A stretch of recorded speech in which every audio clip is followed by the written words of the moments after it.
We do have a lot of first-time delegates here tonight, and we want them to know what the best is of Utah County, the best is of all of the people here, the best that this legislative process can offer. So with that, I'm going to turn the time over to Stephen Wright.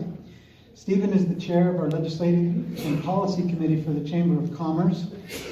Stephen?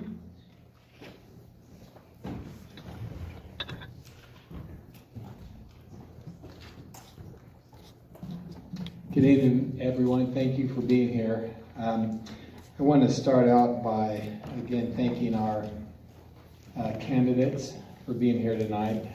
If there's one thing I've learned in all the years I've worked in politics, it's how much these candidates sacrifice and the things they have to deal with. We just got through with the 45-day legislative session, and to see the work that these individuals put in and the sacrifices they make, it truly is inspiring, and I'm glad that there are people that are willing to do that, because we need them. So I want to just explain how it's going to go tonight. We have two different sessions. We'll have the first session will be with Bill Lee, Brandon Gordon, and Gregory Graves. And if you can go ahead and come up and take your seats, we're going to give you a couple minutes here in just a second so Brandon, you're in the middle, Bill, you're here on the left, yep, and then, yes, thank you. So we will have two sessions, and the candidates, we'll give them each 2 minutes to do a quick introduction of who you are. The questions that they're going to be asked came from questions that were submitted by many of you and by chamber members via Qualtrics survey. And our moderator for this evening's event is the executive director, president, CEO, of the Utah Valley Chamber of Commerce, Curtis Blair. So with that, I want to reiterate those rules of engagement are important. I've been to debates that just turn into shouting matches, actually more from the audience than anybody else, and we just don't want to have that here. We really want this to be an opportunity to become informed and to get to know the candidates, and then you can go campaign outside of the building. So with that, we will turn the time over to Curtis. Are you taking it from here? Yeah, thank you. Okay. Yeah, thank you. Let me just take a minute, turn around and say hello and thank you for coming.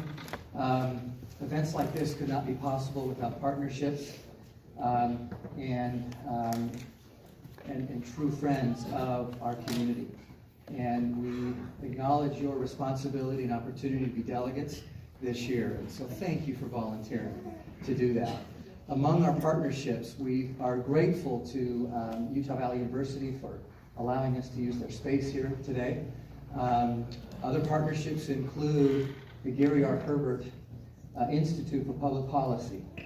And it wasn't just but a few minutes ago that our own former governor, I'm going to have him stand because he is with us this evening. Governor, if you won't turn around and wave, and I think you owe him an applause.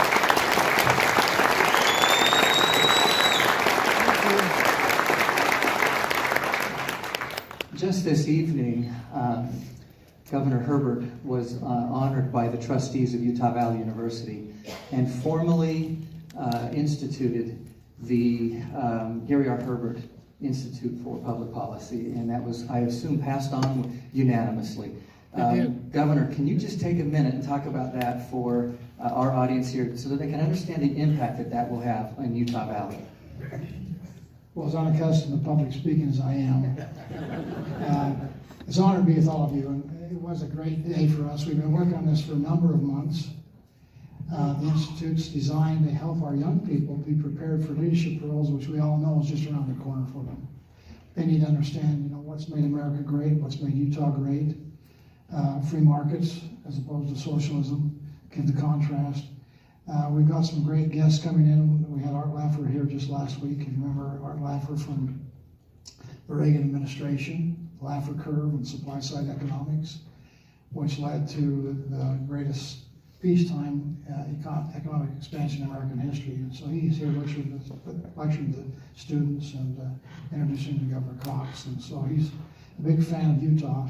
As you may know, he's named Utah as the state that has the number one best economic outlook of any state in America today. And so that's nice. That's where we're going to spend the rest of our lives in the future. So it's nice to have a good future.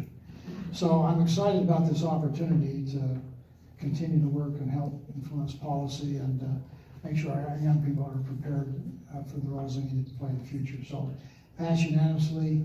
It now goes to the Board of Regents, which I expect we'll have an opportunity to present ourselves there too, and hopefully that'll happen. And a lot of good things happen in the future, so stay tuned. And by the way, if you remember, Stan remembers. I first met Stan Lockhart when I was the county commissioner, just elected in 1990. Population of Utah County was 263,590 people. What is it now? 700,000? 623. It's what is it? 623,000. 623,000. So it's grown a bit. And I'm here to say a very important office that I held, County Commission. I'm a big believer in local government.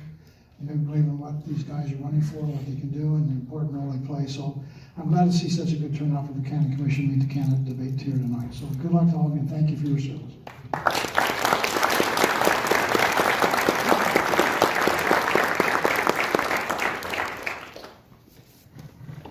Our format tonight will proceed as follows. We have actually 4 sections. The first section will be either or questions.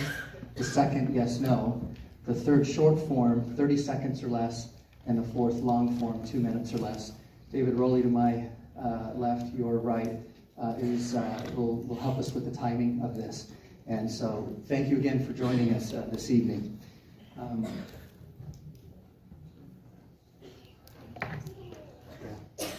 We'll move from the right to my left and have each of you state your name and provide us with an introduction. Billy. All right, thank you, Curtis, and thank you for being here. As always, I recognize my wife that's here and one of my sons, and I'm thankful for their support, their continued support as we go forward. We have 7 children. We've raised them in this county, and we love Utah County, and we love what it's provided for us and what we've been able to do to provide for it as well. To start off, government is like fire. It can either be a useful tool, or it can be a fearful master. And this last couple of years, we've seen all kinds of different parts of that, haven't we? We found that, when we're looking at taxes, it can raise our taxes. We've also looked at mandates, mask mandates and other mandates that were coming down. We've looked at businesses shut down. In this county, we tried not to do that. We tried to find ways to keep them open. So as we're looking at what government can do, it's like fire in many ways, and it can be that fearful master, or it can be a public servant. For myself as an individual and working in government, I've strived over and over and over to be that public servant. A lot of times people ask this question, they'll say, well, you're a politician. And I've said this, to them over and over. I prefer to be a public servant called a public servant, because if you break the politic apart, poly meaning many, and a tick being a bloodsucker, that'd be many bloodsuckers. And so with that, I find that as we go forward, we can go forward either with strength and confidence, and Utah County is doing a phenomenal job right now as we're moving forward, and we're doing great things together. We're doing things in which we're trying to use that fire in an appropriate way. And so thank you, and thank you for being here tonight.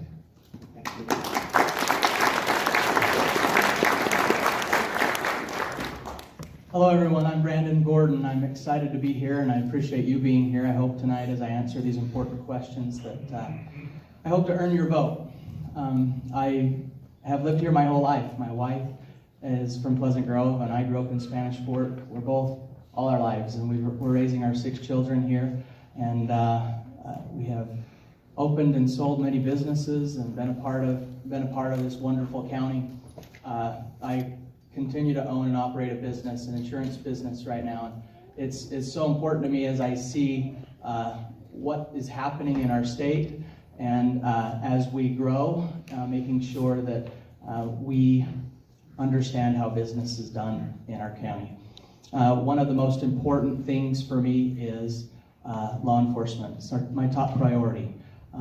I joke with people and say that one of my campaign promises is to install a bat signal on the county building as Commissioner Gordon, and that I would be able to signal the sheriff whenever we need to. However, I feel like I received a good signal from the sheriff back when I was endorsed by the FOP, and that means so much to me. I've been on the Spanish Fork City Council now for 11 years. I'm in the middle of my 3rd term, and as I've worked with the chief of police there to ensure that the #1 goal is to keep our family safe, that's really important to me. We don't always get along on the council in Spanish Fork. We strive to, but that's an important role of government. As we disagree, we try to find the best conclusion as candidates. And so, again, my name is Brandon Gordon. I hope to earn your vote tonight as we debate these important questions. And again, thank you for coming.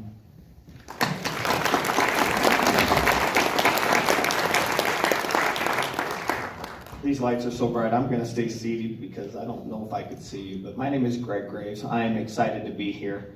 I got back into this race because my wife decided to tell me that I was going to stand up and say something, because we've noticed the same thing that we've all noticed throughout this country the last few years. We have a problem. And it's not just a problem of government telling us to wear masks and things like that, but we have a redefinition problem. Or my wife, who's a 3rd grade teacher, will tell you, we have a reading and a comprehension problem. And we have the same problem here in Utah County.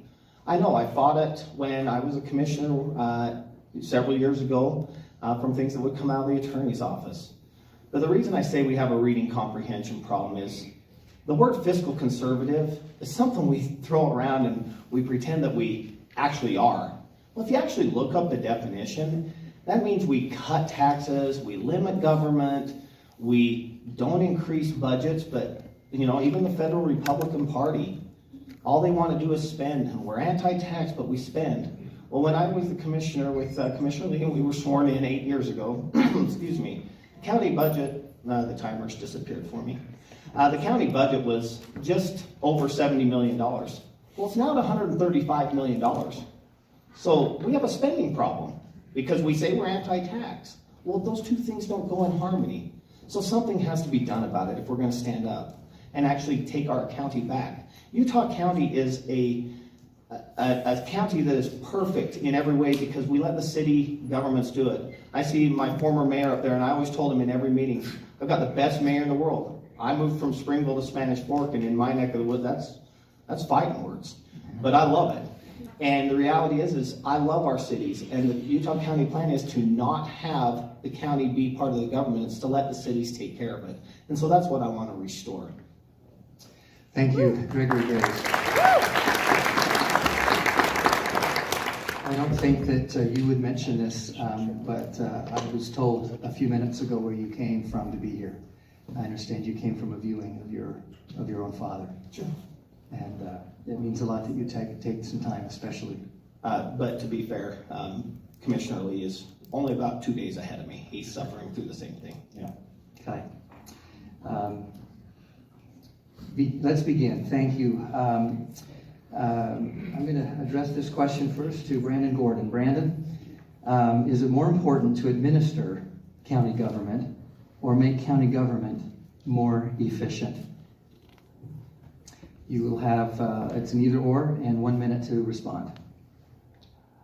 So I think this, as I listen to the question, I don't think that either one of those answers really is a fit. It feels like we have to administer, we have to budget, we have to be appropriate with the funds that we have in the budget that we have to deal with.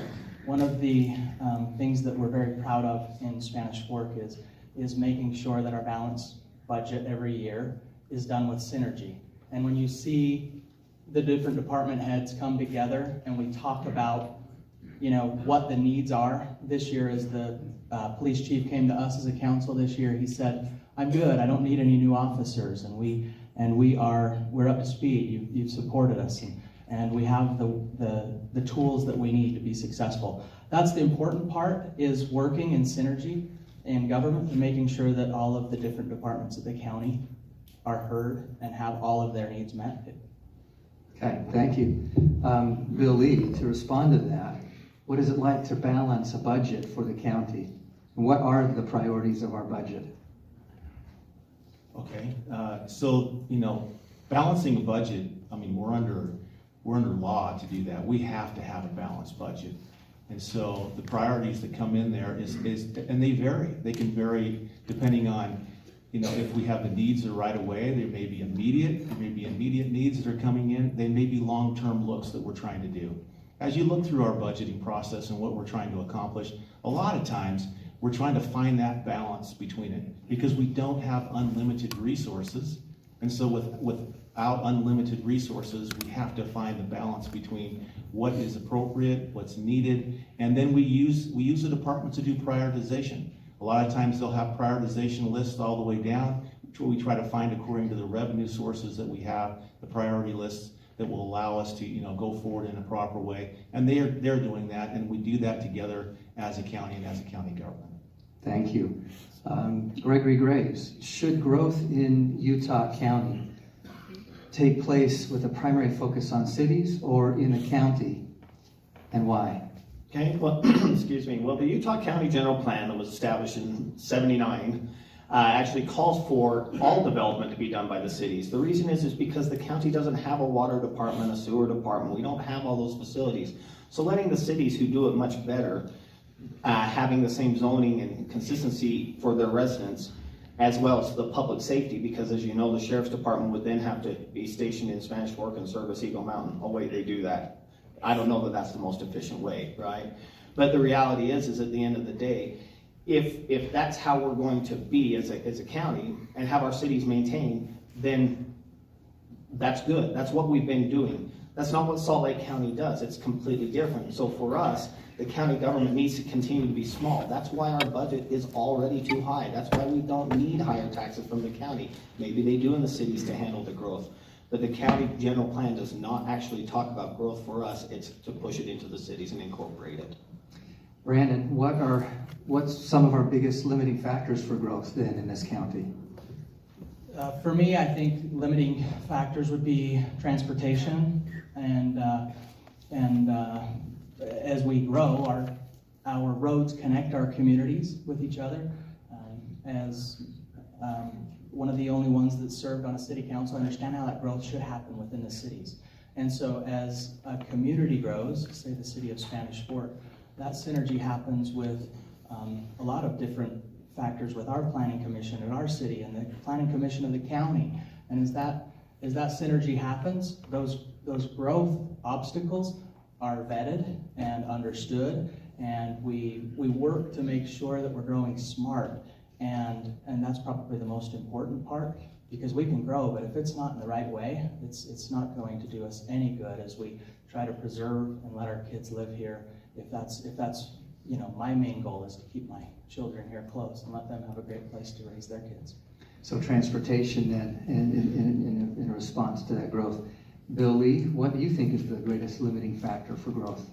Well, when we look at our county, we have over 200,000 developable acres, and so we've got land for growth. But for me, water is a major limiting factor. Of course, transportation and making sure we have that in place, which we're working on a collaborative basis throughout the state. We have one of the most organized fashions that's recognized throughout the United States on our joint transportation plan. They call it a model. But water is something that if we don't have, then we have a lot of dirt, but we don't have something there that we need, and we all need that. And so for me, as we're looking at water, one of my main focuses has got to be water. When I wake up in the morning and turn that tap on, it came from those before us who built the structures, the infrastructure, and everything else. It's our turn now to do something for generational projects into the future, like aquifer recharges, making sure that we have them in the appropriate ways, working with the cities, because they're the ones that are going to drive most of it. Thank you. Gregory, did Brandon or Commissioner Lee miss any limiting factors of growth in your opinion? You've mentioned transportation and water. Any others? No, I believe that transportation is probably the greatest element. And the reason I say is because for me, transportation is part of the role of government, because I believe that in a limited role of the government, that they are here to protect our rights, our safety. That's what the role of government is. And without proper transportation, our public safety vehicles cannot get to whoever needs help in time. And our problem is, I was fortunate to participate in a short time with the Point of the Mountain project. And we all agree that our problems are, we have a lot of east-west corridors. Well, my next door neighbor growing up was Wilford Clyde, and he sat in our South County mayor's meeting and he says, yeah, but what are we all going to do south of Provo on the north-south? We have a lot of issues on transportation issues that actually affect our public safety, getting to hospitals, getting to urgent care, or just simple needs. And so as we continue to grow and need more of those facilities, building these things without transportation and proper flow for public safety is a huge issue. So would you rather see an emphasis on private development or public access for some of our wonderful natural resources, the lake, Bridal Veil? How do you balance that? Well, for me, the balance is really easy. Because of the county's general plan and having served in the commission, being one of the two commissioners that purchased Bridal Veil Falls to protect it, that is what the role of the county government is there for, is to protect those resources for all of the communities, but in partner with the cities. Part of the things that we did with the TRCC fund or the TRT fund that we collect is able to help build things like in Orem with Bear Brunst. I saw Humvee All Abilities Park. I was proud to be able to cast a vote for that, or participate with Thanksgiving Point, helping to educate our youth by giving scholarships to them to participate in things like that. So using our natural resources, going and fixing Utah Lake. That was something that we talked about 8 years ago, 7 years ago, 6 years. We've talked about it forever. It's time to get off the pot and go, as my grandpa would say. Let's get it done. We need to clean up the water. We need to dredge it. We've talked about it long enough. Things are getting more and more expensive, not cheaper by waiting and delaying. It's interesting that you bring up the lake. Commissioner Lee, what do you think about dredging the lake? What do you think about improving, restoring it to its natural state, is the phraseology I'm hearing? Yeah, so, I tell this story. Once I was given a presentation, and it was for a $75 million project, and it was a 45-minute presentation, and I was asked the question, will you support it? And I said, as an executive and as a future executive, it would not be right for me to go forward and say yes or no on a 45-minute presentation. The time on this now is still in its infancy as we're looking at what needs to be done. And so for me to say one way or the other, I think would be a derelict of my duties as an executive. But I want to point this out. Utah Lake, to me, I love Utah Lake. I sail on that lake. I've camped on that lake. We have to realize that man has interfered with that lake to a certain point. We've dumped raw sewage in the past into it. We've put carp into it. We've affected it. I am so glad now that the focus is finally coming to Utah Lake. However it may be, it's coming to Utah Lake, and I applaud that.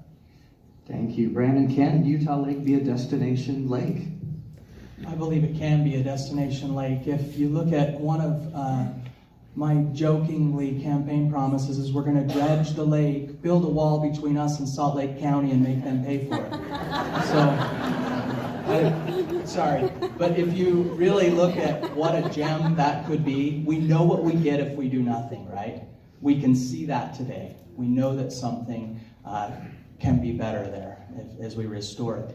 If we would have looked at that opportunity in the 80s more, when we had a proposal, perhaps, we're having different conversations. But I believe that as development comes in, the development helps to pay for that as well, because they benefit from that. And we find out ways to help fund the dredging and the improvements that would happen at the lake by the development. And that's how we do things in Spanish Fork, and I believe that's how we should do it as we move forward with the lake.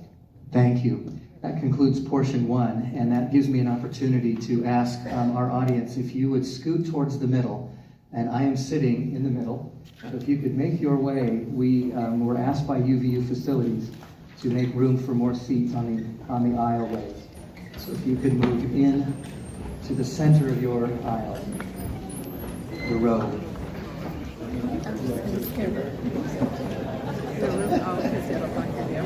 Well, I just don't know if I should be closer or not. It's probably fine, but I guess it's not being mics or anything. Are you doing delegate or is this for class? No, do I look like Yeah, I mean, UVU has all sorts of students, you know, so. What do you do? I'm a delegate. County or state? So, yeah. Thank you, everyone. Appreciate your cooperation. We'll now move into the yes/no portion of tonight's debate. To give you an example of this, I would ask, did you ski the mountains of Utah during this last winter season? And the answer is either yes or no. Now, I'm sure there's more behind that. It could have been cross-country, could have been downhill. But this is more of a rapid fire, and I'll begin with Commissioner Lee. Commissioner Lee, do you envision in your lifetime a bridge spanning Utah Lake? Yes, unless I die tomorrow, but, you know, yes. Brandon? I've not seen a plan that I like yet. Gregory? No. Yes. Okay, thank you. Commissioner Lee, back to you. Do you feel that air quality is a detractor to bringing businesses and residents to Utah County? Yes or no? And I will give you 30 seconds to reply to that. Do you feel that air quality is a detractor to recruiting businesses and talents to Utah? Yes, it can be. I have not seen that as of yet a major detractor, but it is a concern that I've seen businesses bring up over and over. But as for now, I have not seen that as one which has pushed them away from it. Candidate Brandon or Gregory, have you seen any evidence of air quality being a deterrent for companies wanting to come to our community? Brandon. So for me, in a former life, I worked for an asphalt company, and that asphalt would get hot plant would get shut down as a result of air quality, right? And there's certain regulations that we need to live by. I think we can do better with our air quality, and there's conservative ways to do that. Thank you. Gregory Graves, is air quality an issue for you, and what other ways can what other problems would you address as commissioner? So there is definitely a component of air quality that has to do with businesses coming and not coming. By that, there are a lot of businesses that when they come in, they want to see expanded front runner services so that they can have those options for employees. That's something that Adobe mentions. They want a heavier dose of clean buses, things like that. That's some of the influences that we fight from outside, that when they want to relocate here, that those discussions need to be had. Thank you. Brandon, given that you sit on City Council, this might be an appropriate question, and I'm going to follow it up with Commissioner Lee for his response. Is it appropriate to help a city that requests county help in providing property tax incentives to attract a company that brings high-paying jobs and a promise of economic prosperity to that city? 30 seconds? Is that? Yes, and in fact, with this current commission, we've done that in Spanish Fork. We've saved a business from relocating to Idaho, for example. Young Living was a business that we did that for, and we were able to keep them in town, and their requirements were to increase by at least 150 jobs, and they've done that, and so my answer is yes. Thank you. Commissioner Lee, does it get complicated? Is it complex to do that? What has your experience been? Yes, and so it is appropriate for the city to and this. So that part of government is a tool that the cities can use, and if they're using it in an appropriate way, I'm all for looking at what can be done. Now we have to realize that we're looking at it on a county basis. And not necessarily on the city side, so it's a lot broader picture than just the city. But if it's done in the appropriate way, and it does get complicated, and there's a lot of different issues that we have to wade through as we're doing that. Thank you. Gregory, do you support cities using sales tax incentives to attract retail or commerce businesses to their cities? I was with you till retail. That's the hard one for me. Retail businesses like Target and Walmart, and I know that as a Spanish Fork resident, that is the buzzword we all hear all the time. Target, Target, Target. Target. But the reality is I'm not in favor of tax dollars for a retail business because of the nature of those businesses. They're not necessarily highly skilled and highly paid jobs that help, in my opinion, the society that I think that we should have. So when I was saying retail, you were interpreting big box retail. How would you help the small business owner to thrive in an otherwise pretty hot economy? Well, that's part of what having a low tax rate and having a low mill rate does. Being one of those counties that a lot of the county employees, when you're a commissioner, will show you the chart and say, out of the 29 counties, look, Commissioner, we're number 27, 28, and 29. I'm like, yes, we are. Look how good that is. Now, that doesn't mean that there aren't things to improve, but at the same time, I'm proud of the fact that we are that way. So why would we change? Or why sacrifice our values? Right. Thank you for that. Brandon, does growth equal prosperity for Utah County residents? Good growth does, bad growth does not. I think in response to the last question, House Bill 151 was passed this session, and so that's going to eliminate the opportunity for a city to be able to do a tax incentive for sales. Manufacturing is still applicable, and in Spanish Fork, I say if I were to do something like that in the past, if I do a Target, for example, I win the women vote and I lose the husbands that have to pay for that. Thank you. Commissioner Lee, how can we ensure or promote prosperity with the hyper growth that we will be experiencing? We're just seeing the tip of the iceberg. How can we, in fact, maintain the quality of life with the kind of growth projections that are being forecasted? Well, I'm a believer in conservative principles, and those conservative principles, if applied, will allow for that to happen. We have to realize government is not the answer to all of our problems. It is sometimes the interferer of what's going on that is good. The stars of our community are always the people, the nonprofits, the churches, and those are the stars of our community. And if we allow them to be the ones that go forward and do it right, prosperity will be here for us. We just have the infrastructure side. Thank you. Thank you for that. In the Utah Valley Chamber of Commerce, there are 6 pillars that help us get our arms around the most important growth issues. Of course, education, workforce development are among them, transportation we talked about earlier, housing, healthcare, natural resources, business environment. Of those that I listed, which of these have been something you're most proud of, Commissioner Lee, in your work? And I'll list those again. Education, workforce development, transportation, housing, healthcare, natural resources, and business environment. Yes, I think they're all pillars for a reason, because they stand and help support. And so all 6 of them are fantastic. But I want to emphasize one of them, and that is education and workforce development. We have 3 universities in this valley. A lot of people think we only have 2, but we have another one called Rocky Mountain University. And with them, they've also done the college there, which is Norda College, which they're building there on that golf course. They're doing a fantastic job, and they've asked me to help them out on their funding levels. And so that is one that we have to keep going with, because there's a lot going on, and as we educate the young and we educate those that are there, it gives us prosperity and opportunities. Yeah. There are those that would say, Commissioner, that we actually have 5 universities in this valley, if you include MTech. Right. And you did mention RMU, Rocky Mountain University, and Norda, although they're cousin companies, they're now very separate. And of course, BYU and UVU.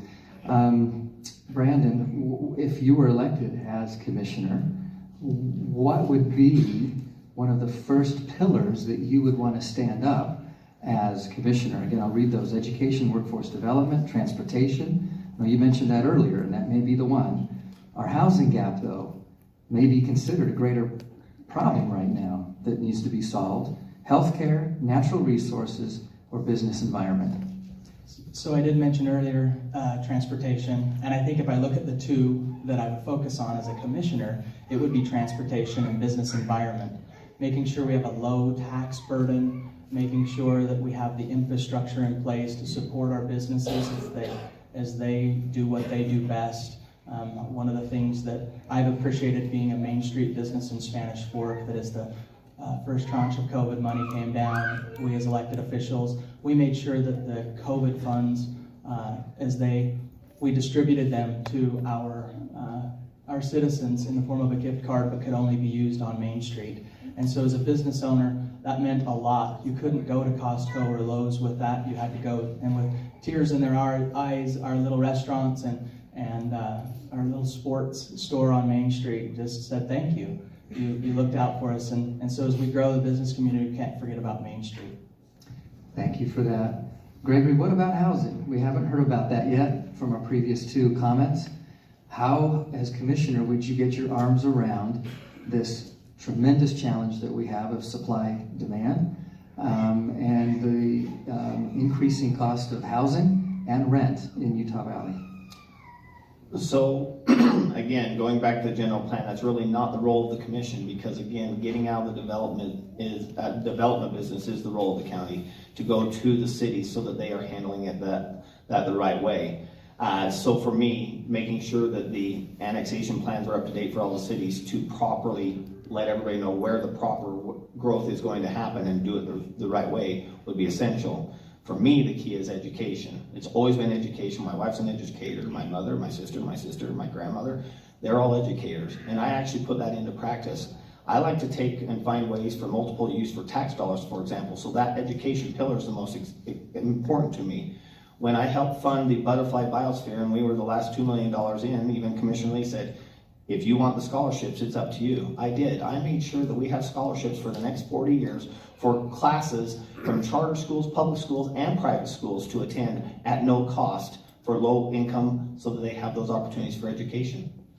Thank you for that, and I don't disagree, but I want to stay on housing for one more minute.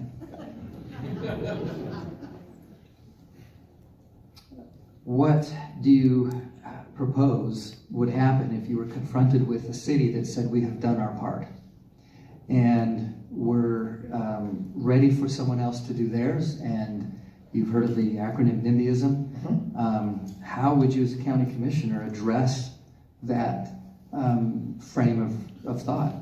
Well, I can tell you it's ugly, because when I first got in, that is actually the case going on in part of the county.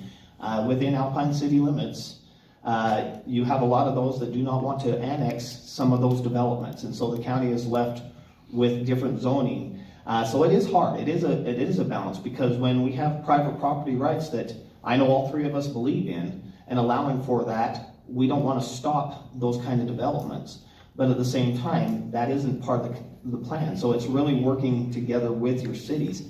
I mean, it's interesting. The buzzword that everybody hates is high density housing. Well, my grandfather grew up building duplexes, which I used to think was high density housing growing up. What I'd lived for those days. Is it appropriate to have high density housing? And if so, Brandon, where and why? I think the only way to stop growth in Utah County is to make it less hospitable. And shame on all of you for making it such a wonderful place. But the reality is I'm not going to do that. I'm not going to make this a worse place to come through. As we grow, you know, we talk about high density and we talk about single family homes. And in Spanish Fork, you know, townhomes and high density becomes such a word that people don't like, right? But we've got to plan for that. You've got to look at your general plan in your communities. And I had a valuable lesson over the 11 years that I've served on the city council. This last fall, we did a public hearing with a lot of farmers that are still in the county, but bordering Spanish Fork, and they all showed up to that public hearing and looked us in the eyes, right, and told us how important it was that their farm ground, if they want to keep farming it, they need to keep farming it. But if they want to have a plan to develop it, please work with us to develop it. And that was very telling for me, having come from the farm. Thank you for that. So Commissioner Lee, you've had a 30,000-foot view to this question, but let me pivot slightly. What do you feel the role of agriculture is in Utah County? So I just came from the meeting with the Farm Bureau. They had their event tonight, in which I was rushing to get over here. And agriculture, most people don't realize that in the state of Utah, Utah County is #1 when it comes to gross receipts in the state of Utah for agriculture. It is a very important part of who we are as a county. And so agriculture, I've been a friend to agriculture in the way of agricultural protection, greenbelt status in the way of taxation on lands. Agriculture plays a vital role for us in our county.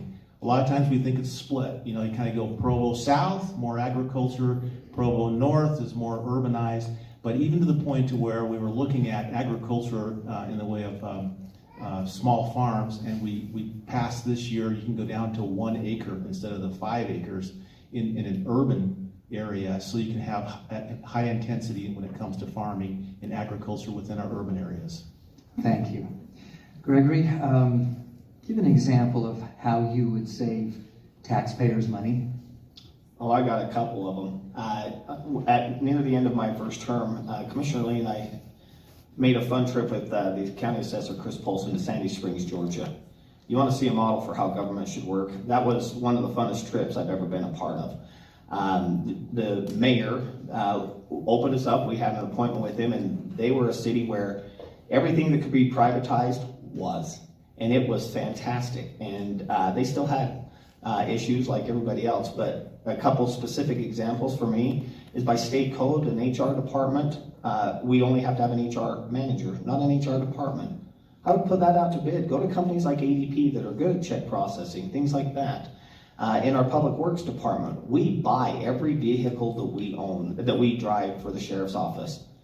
Well, why do every other police departments and sheriff's departments everywhere lease them? Because it's more cost effective. We actually did audits for that, and we need to do that because that's how you save taxpayer money. Thank you. Brandon, same question. How would you save taxpayer money? So one of the things that we learned a difficult way in Spanish Fork is that lawsuits can be very expensive. The county's been involved in some lawsuits. Sued the largest city in Utah County. Sued Governor Herbert. And those lawsuits, when you look at who wins in those situations, is the attorneys. We were involved in a lawsuit where, combined with 3 of our neighboring cities, Salem and Payson, against a utility provider down there, and it was $1 million in attorney fees. That's taxpayer dollars.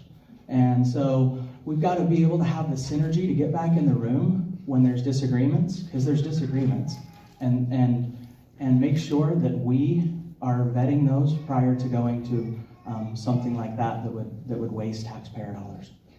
Thank you. Commissioner Lee, maybe you can speak to that. When would it be appropriate for county government to sue cities with taxpayer funds? So it's interesting because I saw this question. So I went to our attorneys and I said, you know, tell me, how many times have we filed a lawsuit against the city? The one that was referenced was in the Provo City case, in which our convention center, according to agreements in the past, were not being upheld to. And we had a $53 million convention center there without the possibilities of looking into the future of where the parking was going to come. It was a significant problem for us. And so for us to defend that, we had to defend it. That has to happen, even though negotiations broke down over and over and over. That was a last resort for us to go that route. And it was ironic that as soon as the new mayor came into place, those lawsuits went away, and we found a solace with it. So there is a time for it. It's unfortunate. We don't want to do it, but we've found in the past that most of the times when I asked the lawyers again, they said, we've probably had more lawsuits against us from cities than we've had against cities from us. Thank you. Thank you for that response. I'm going to pivot slightly, and this may be our second to the last question, and then we're going to give each of you a minute to summarize. When I first came on as president of the chamber, there was a Proposition 9 on the table regarding a form of government for our county. Gregory Graves, would you support a mayor-council form of county government that would separate those legislative and executive functions? So I'm not for that specifically. That's not my choice. But what I have said, and I would do it again and again, if the residents of Utah County want a different form of government, I would always be willing to put that on the ballot. But it has to be put on the ballot because it's a government of and for the people, and we the people should decide. It's not for commissioners to decide. I famously have said many, many times that George Washington, as our first president, had a small cabinet, but look how well the country was.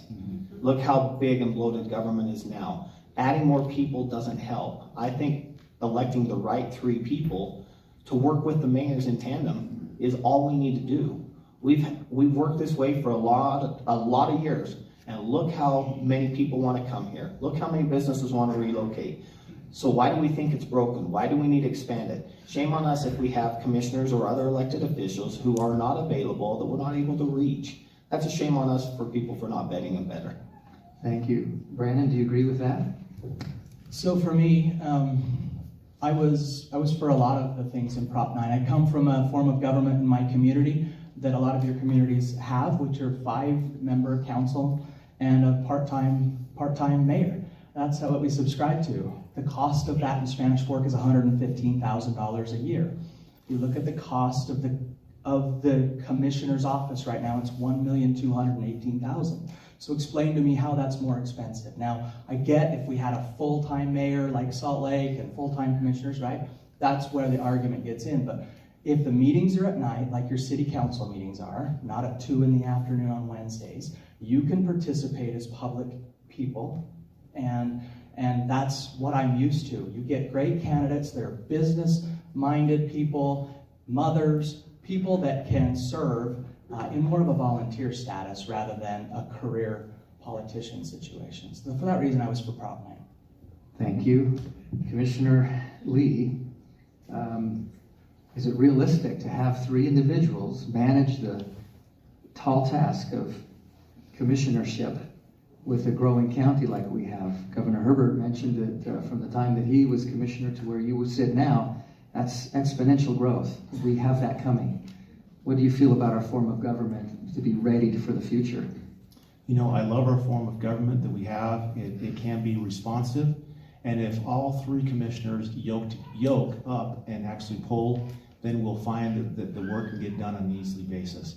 Sometimes the joke is that you have in the commission, in the 3-form commission, you have a workhorse, you have a show horse, and you have a lame horse.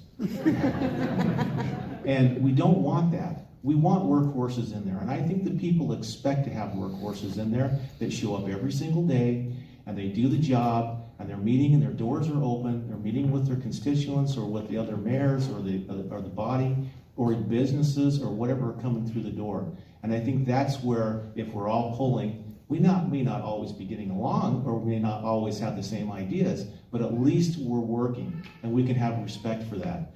I was the one that ran the opposition against Prop 9, that campaign, and so I put a lot of effort into that because I do not want to look like Salt Lake County or have their tax rate. Yes. Is that right? Thank you.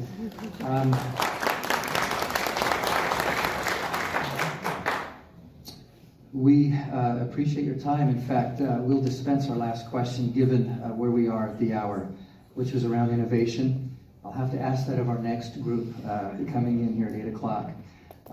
Let's, instead of, we started right to left, let's go from my left to right. We'll give you each 1 minute to summarize your thoughts, your impressions about this group, why you're running, and what you stand for. Okay. Again, thank you for being here. I am truly honored to be here. I was truly honored to be commissioner last time. I honestly thought I would never win, and it was exciting, and I jumped in full bore, 2 feet in, and learned everything I could. That's why Jim Tracy will tell you, I was the hardest working guy he's ever been around. Jim Tracy and I developed a good relationship. But I want you to know there's a difference between me and other politicians. I'm not a politician. I don't go and seek endorsements. I just want you to go and ask people, go ask other elected officials, go ask people I worked with how it was like. And if that's how you want the county ran, great, then please vote for me. If not, don't, because these are 2 good men also. As far as I'm concerned in this county, if we don't get spending under control, it's just going to continue to get worse. Again, five people have more pet projects. So in my opinion, the smaller the government, more responsible people to actually cut and get serious about privatizing and limiting government is all we need. Thank you. Thank you. Brandon, So is this closing this statement? is your closing statement. You've got 1 minute. Terrific. Thank you again, everyone, for being here. One thing I didn't get to say earlier was my family, we still farm. And it's important for me as I take my kids down there and I show them at my dad's farm. It's called Gordo's Fun Farm, if you look it up. We grow any kind of squash you can think of. We sell it at the farmer's market. We sell sweet corn, red potatoes. And Governor Herbert trusted me to put me on the water quality board at the state level. And you look at the issues that surround where our food comes from, coming from the farm, teaching my kids the value of getting dirt under your nails is super important. I want them to be proud of the wonderful county that we have here. I'm very proud of the law enforcement endorsement that I've received from the FOP. That tells me, as I mentioned earlier, that they trust me as their candidate to keep us all safe. I'm Brandon Gordon. I'm running for County Commission Seat B, and I appreciate your vote. Thank you.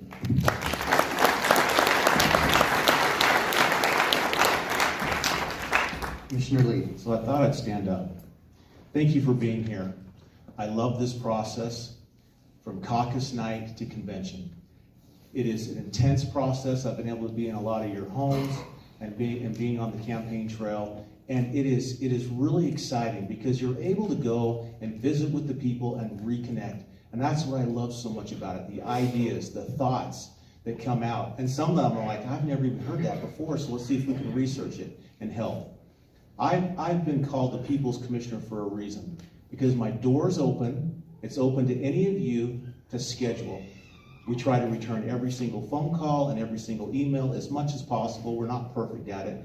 And that's the reason why I run, is I run for you. I run for my grandkids, I run for my kids, so that we can live in an environment here in which we have principles of freedom that we can adhere to, that we can love and enjoy and have the prosperity that is ours if we just will have the courage to take it. Thank you.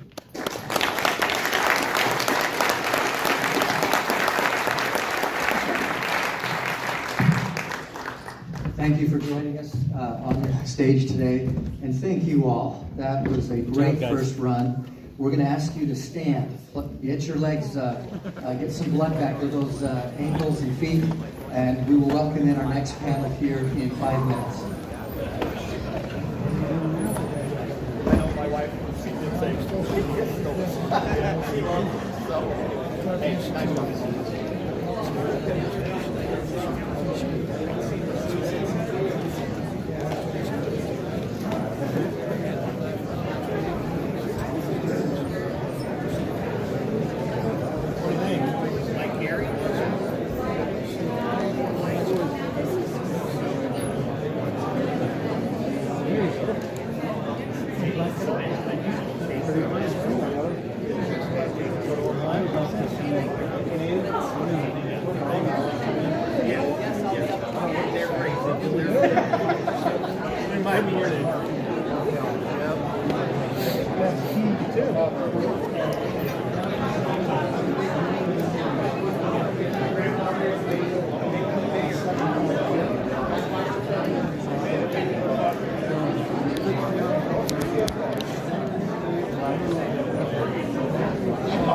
I felt that when I saw you there, but I'm like,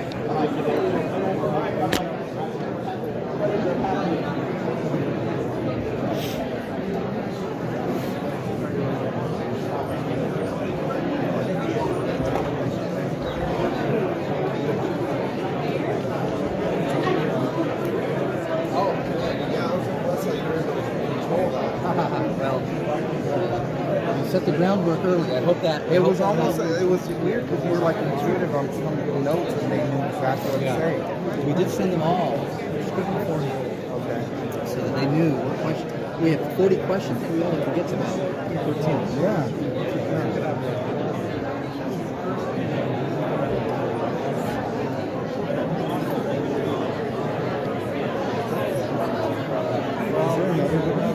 there is seat A. Yeah, no. that Emilia, one of the best right there? Yeah, there's one tomorrow, right? Is there one tomorrow? At the Purple Library. Oh, really? Yeah, I was confused. Because I actually went there tonight. Is it the same thing, Commissioner? Yeah, yeah.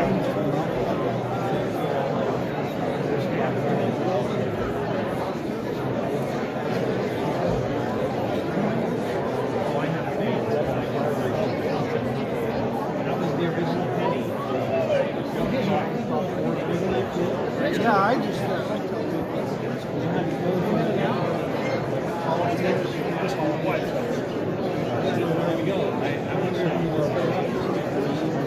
it was.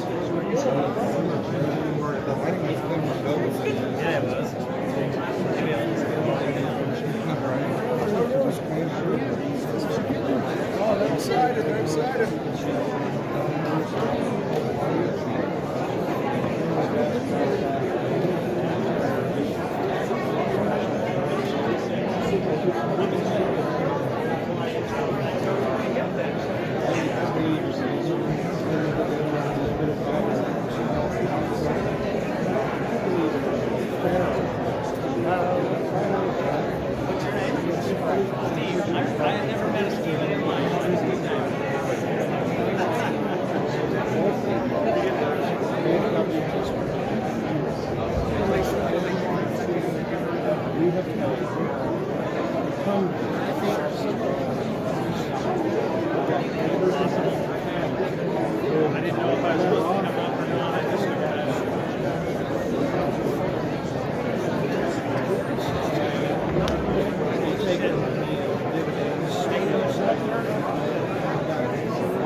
We want them to come and just do a brief, quick introduction of themselves before we start with the next set of our debate this evening. So we'll ask them to come here. We've got 1 minute.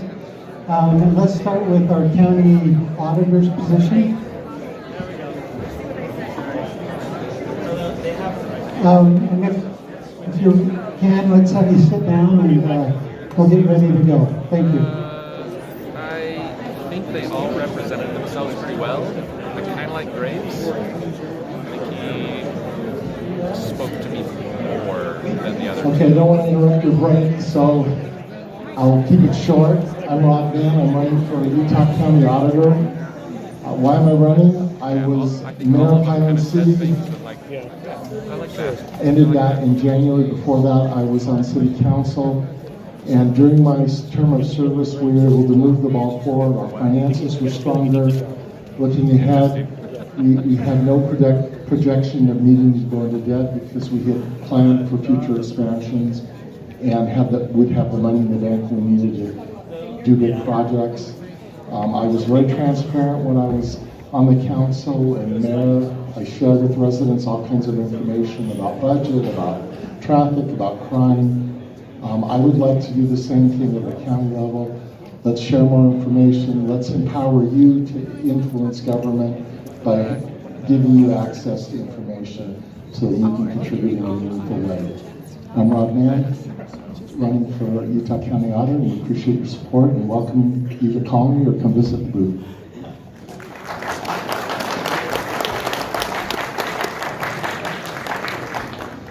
My name is Jeff Gray. I'm running for county attorney. I grew up in Utah County. My wife Becky and I have made Utah County our home. I decided to run because I did not, quite frankly, like what I was seeing in our current county attorney. And so I decided that we needed a change.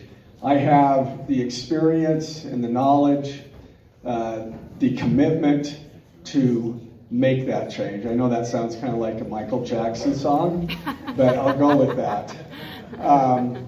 It's so important. I have 31 years of prosecutorial experience, 7 years as a trial prosecutor, the last 24 years with the Utah Attorney General's Office representing the state of Utah on felony appeals. When county prosecutors have questions about how to, at trial, whether or not it's, for example, what arguments to make, what evidence is admissible, etc., they call me and my colleagues in leadership. And I want to bring that experience to the county attorney's office, and I want to prosecute crime again, quite frankly. So thank you. I hope that I can earn your vote. Thank you. All right, you got a timer here, so watch your timer. 5 seconds more. I'll make the most of it. I'm Adam Palmer, and I'm running for Utah County Attorney. I see the problems in our office because I work there. We are not treating victims with proper respect. We are not interfacing with law enforcement, and we have lost their trust. We are not holding offenders accountable. There's my extra 5 seconds. But we can fix these problems, and I can fix these problems, and I'm the best candidate to do so because I have the most relevant experience and the best vision to do so. It's the most relevant because I am there now. I am serving you now as a trial prosecutor in the courts, working with victims, working with law enforcement, and working with the public defenders. I see the problems, I know the solutions, and on day one, I can actually start implementing them immediately. And I have the best vision to be smart on crime, to do what we need to move forward. Yes, charge the crimes as they occur according to the law, but then finding the individualized solutions that make victims whole, make the community safer, and allow offenders to admit their wrongdoing, fix it, and get on with life. That is what's going to fix our system and make us all better off. Thank you. Next, clerks.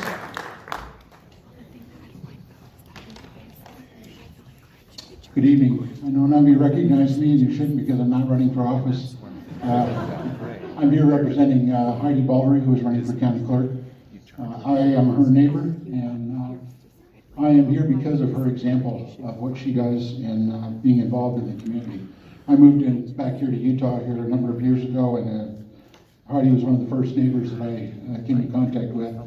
I can tell you from what I see from her on a daily basis what kind of a character she has. She is responsible, dependable, caring, and she has integrity. And she is also an informed citizen, and that's why I am involved in this now here. She has been involved herself. Over the years, she's served as a precinct vice chair and now as chairman of our precinct. She also serves on the Utah County Planning Commission and is in her 3rd term as a Utah County representative on the State Steering Central Committee. In the past, she's been appointed to be on the Utah Governance Advisory Board and the Utah County Republican Secretary, and she's also been an election poll worker. I just read those things. Heidi would appreciate your vote. I know she's away from today because she's on a previous commitment with the family vacation. Family's important to her, but so is this position. Appreciate her vote. Thank you. Hi, I'm Aaron Davidson. I'm running for county clerk. I've only got a minute, so if you want to know my story and reason why, if you go to a Facebook group or a Facebook page called Davidson Clerk and watch, I videotaped the cottage meeting last night, and it was a great meeting. But very, very quickly, I view the county clerk as someone that maintains the data. They maintain the data, the voter records, all of the legislation that happens at the county level. And I've got a dual master's degree. I got my MBA with an emphasis in finance, but more importantly, I got a master's of accounting with an emphasis in information systems. So I never went on and got my CPA. I didn't do auditor tax, but I did do large system implementations for large corporations, and I understand how to parse and analyze data. And I am going to go in and I'm going to audit the voter rolls and make sure that they are correct and that the voting you have more voter security. So thanks, vote for Aaron Davidson, county clerk.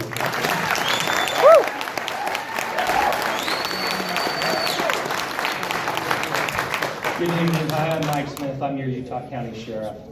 I guess as a chief of police, 4 years ago I was a chief of police, and I guess I wasn't comfortable, or I was comfortable, because now I'm very uncomfortable. This is, being your sheriff has been an uncomfortable thing because of the things that have been going on in the world. You know, the time I chose to run for sheriff, I knew that it would be a tough term, and it has been a tough term. But I'm here to tell you that with my 28 years of experience and the leadership roles that I've had through my career, I'm prepared for those things. I think the next term will be a tough term.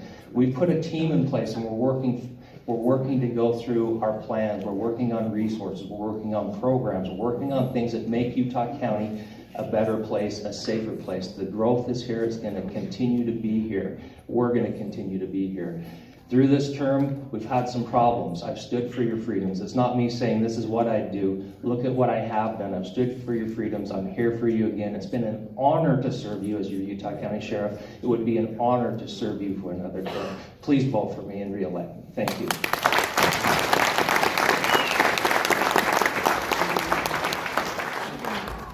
Hello, thank you for being here and thank you for being involved in this process. My name is Hyrum Cox. I'm running for Utah County Sheriff. The primary responsibility and oath of the sheriff is to be your constitutional guardian. The idea of an elected sheriff is older than our country. It goes back to 1652 because they recognized that an elected public safety servant was necessary to maintain a lasting freedom. Our families, our way of life, and our rights are under siege. You deserve more than just words. You deserve a guardian of your constitutional rights who's going to stand with you, who's going to stand for you, and is going to take the fight to the Capitol, take the fight to the courtroom, and stand with you when your rights are being encroached upon. I don't have a political action committee. I don't want big donors. I want to be your sheriff, unencumbered by favors, unencumbered by the political process, and my frontline experience gives me that opportunity to know what the strengths are for the Sheriff's Office. My name is Hyrum Cox. I appreciate your vote.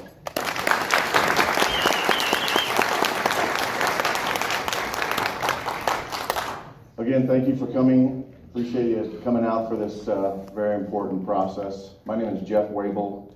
I'm running for Utah County Sheriff's Office. I've been in law enforcement for over 20 years.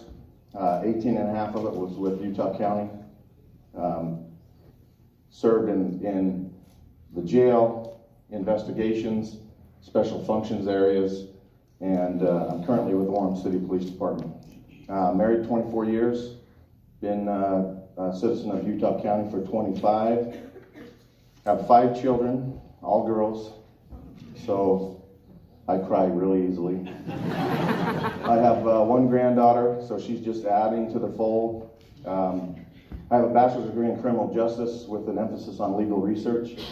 I've enjoyed my service to Utah County and the outlying cities, inner cities, and look forward to the opportunity to speak with all of you and ask for your vote at this time for Jeff Wabel, Utah County Sheriff. Thank you. Okay, now we have candidates for Alpine School District Board. My name is Cole Kelly. I am running for Alpine Board of Education in District 7, which is the Mountain View cluster, so West Orem Vineyard area. I have lived in Utah County my entire life and love it. I grew up in Pleasant Grove. I've lived in Orem. I've taught at Orem High School, and I currently teach at American Fork High School. Love being an educator. I tell people that I'm an educator that has spent 25 years fighting against my teachers union, and got lots of stories to tell you about that. I'm happy to announce I got my first endorsement, and I am seeking endorsements from people who are like-minded with me. And I got my first endorsement from Bill Lee that we just saw here tonight, and so I'm excited to have Bill's endorsement. But I have 5 amazing kids. If you want to learn my stance on the issues, I do have a Facebook group that's set up that's Cole Kelly for Alpine Board of Education. I've got some videos that I've put on there. Also have a website, MrColeKelly.com, and Kelly's spelled with an EY, so it's Cole Kelly with an EY at the end.com.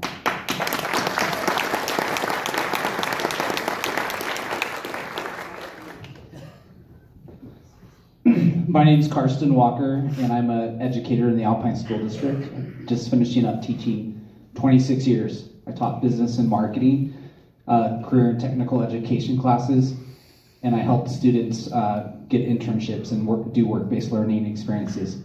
Cole and I are running for the same seat in the Mountain View cluster. We've known each other for a long time.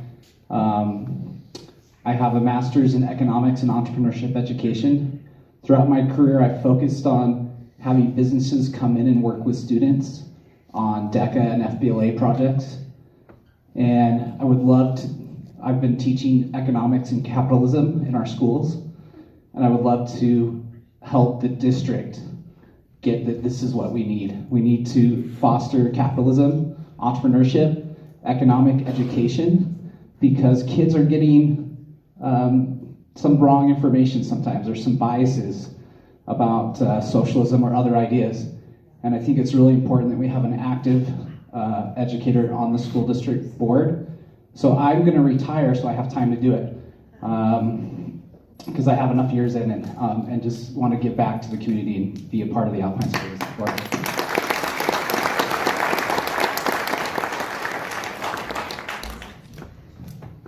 Good evening, my name is Lana Nelson, and I am running for Alpine School Board, District 4, which is the Lone Peak cluster, which includes the cities of Highland, Alpine, Cedar Hills, and part of American Fork. I have been a longtime resident of Utah. I was born and raised here. I've been in Cedar Hills area for about 20 years. I'm a mom of 3 young kids, 15, 10, and 5. And I am really interested in seeing their education move forward. And I am a working businesswoman. I graduated from Brigham Young University with a degree in public relations. In public relations, we listen to people. We listen to their opinions, we gather information from them before we make decisions. We get data before we move forward with any type of proposal. I literally have a degree in listening. I went to school for 4 years for it, and I have 3 kids, and as a mom, we all know we listen to our children. As a board member, my intention and my goal would be to listen to the parents. They want to be involved, they want to be heard, and we need to listen to them, as well as the teachers. And I look forward to receiving your vote, and I look forward to getting to know many of you more. And if you want to know my stand, I have a Facebook page as well, and flyers outside. Thanks. Thank you. All of our candidates here tonight have set up booths.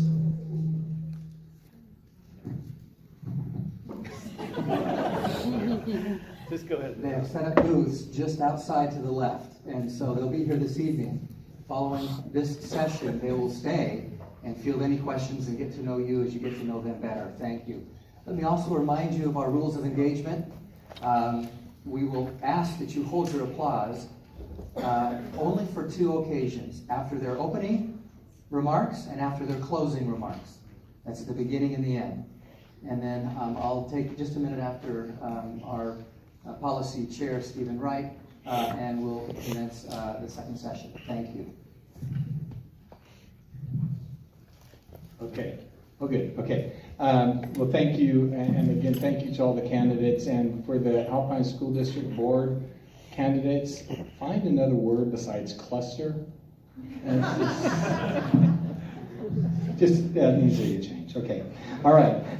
We will introduce our candidates for the second portion here.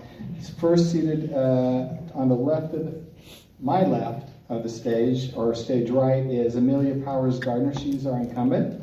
Next to her is Stephen Diamond, and then next to Stephen is Renee Tribe, and we will turn the time over to Curtis to start this portion.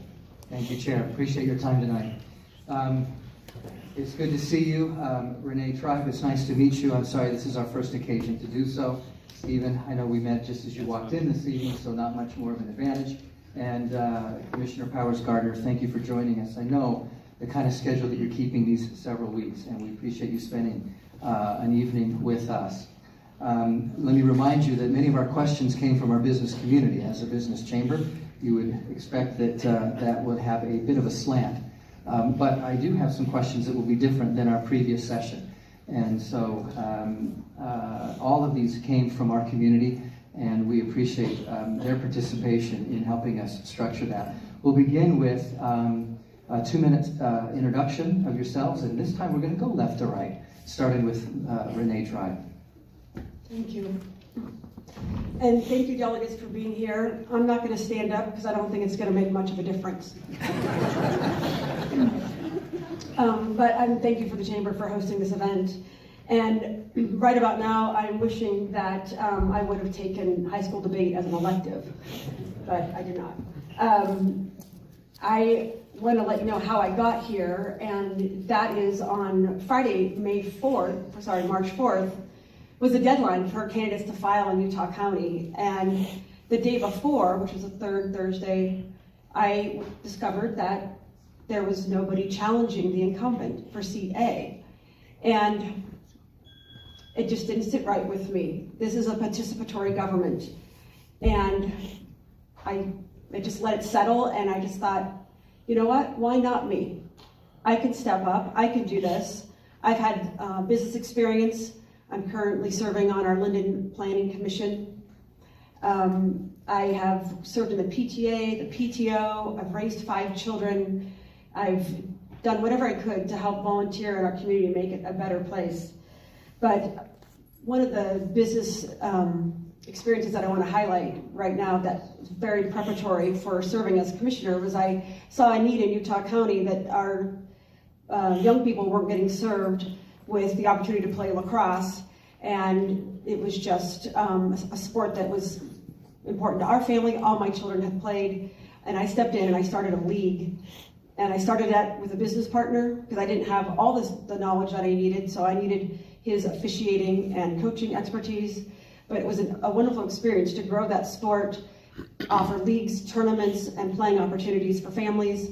But it allowed me to work with players, coaches, officials, municipalities, and vendors, and work all those, all the feedback that I received from them and make it a successful league that was a real joy for me to build and flourish.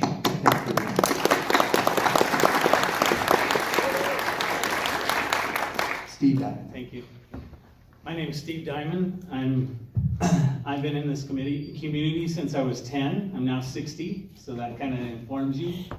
I'm a private citizen who solves problems, and you haven't seen them because I've been quiet about it, but I want to share with you. I believe, like John F. Kennedy said, in low taxes and in spurring the economy. Just like Reagan said, morning in America.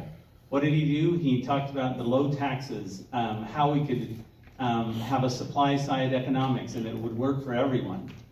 And Donald Trump did the same thing, lower your taxes, okay? So we're doing just the opposite. We're raising your taxes here in Utah County. So the question is can your taxes be paid for another way? So if we start asking that question, it might be. Let me tell you a couple of things that I did for our community. I was able to get rid of 2 crack houses. In our city of Orem, they had a crack house that I said, what do you guys need that you don't currently have? And they said, we need license plates and we need photos of the cars. So I organized my neighborhood and we stayed on that street and we photographed every single car that came to that crack house, and we took names and we took numbers. Well, within about 2 weeks, the crack house was gone. We had another crack house that was in an apartment complex. So I helped find a developer before I was a developer, and we got him to buy that, and he turned it into a phenomenal apartment complex, gutted the whole thing, changed it out, gone, okay? Then we had a traffic problem, and I saved you $40,000. You can go to my website and check it out. What, 1 second to spare. Thank you.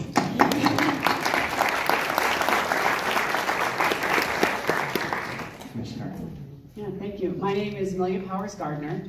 I grew up here in Utah County. I actually attended several classes here at this university.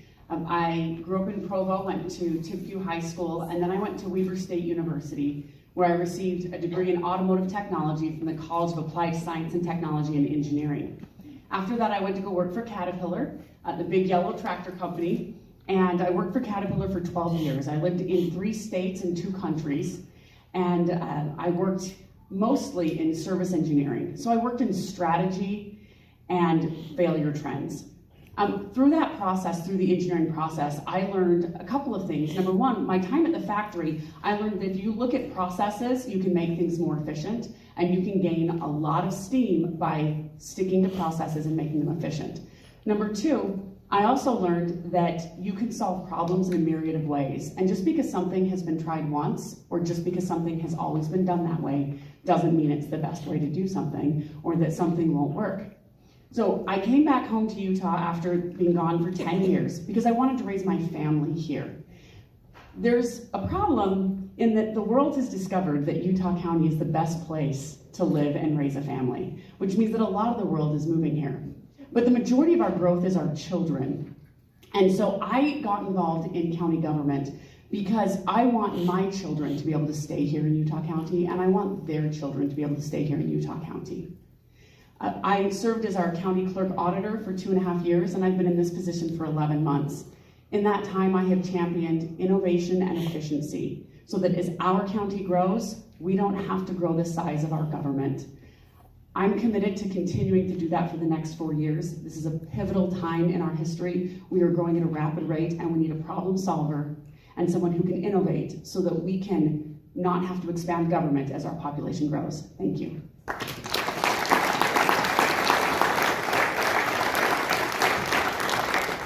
Thank you for those introductions and for respecting the time clock. I noted that this is already a group receiving higher marks. We appreciate it. That's good. Commissioner Powers-Gardner, you mentioned something about innovation, and that is a great segue to our first question. And preserving business independence, encouraging competition, and the freedom to innovate are standard bearers of importance and paramount to a thriving economy. Of course, as a Chamber of Commerce, we believe that those should maintain intact and protected. There was a bill presented during our legislative session. Commissioner Powers-Gardner, you were able to speak a little bit to this during that session. It's House Bill 60, HB 60. Which would have prevented employers from making their own decisions on how to deal with employees' immunization status. Just because there may not be all of you that's familiar with the number, that was the bill. Our chamber opposed that. Starting with Emilia Powers-Gardner, tell me, did you support or oppose that bill, and why? Yeah, I absolutely supported HB 60. HB 60 would have banned vaccine passports. I think that your medical conditions and your medical history are not the business of the people who you purchase products from, and they're not the business of your employer. If we as a government are going to be in the business of telling people that they cannot discriminate, then we need to be in the business of telling people they cannot discriminate. I myself have a blood clotting disorder, and that is not the business of any place that I buy my groceries or any place that I choose to be employed. Thank you. Same question to Stephen Diamond. I'm always, the quote that comes is, let people govern themselves, right? To teach correct principles and let people govern themselves. The problem is that so much of the government wants us to do things, so I'm totally against bans or any of that kind. And I don't like SB 54 for the same reason. I have the right to associate as a Republican with other Republicans, and it shouldn't be determined by a legislature of who I can associate with. So I'm against any of those things. Thank you. Renee Tribe, were you in favor of or against the vaccine passport amendment? Yeah, I supported the ban. And in addition to having it ban passports or the vaccines, that it was also going to allow so much data collection, and I didn't want to see that happen. Why? we all need our privacy. It's important. And we know that, privacy is the new currency and that needs to be protected. What would you do as County Commissioner, Stephen Diamond, to protect our privacy and those rights associated? Well, the number one thing is, I talk about this all the time, but the Fujio penny says, mind your business. And it means basically that as Americans, we take care of one another, but we don't force things on each other. And the way that you protect it is by, somebody wanted to ban fire pits because somebody looked over the fence and saw the other children doing marshmallows. And I said, well, you're actually doing voyeurism looking over the fence, so you broke the law. So anyway, that's what I think.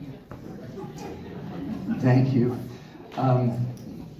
Take me a minute to get that image out of my head.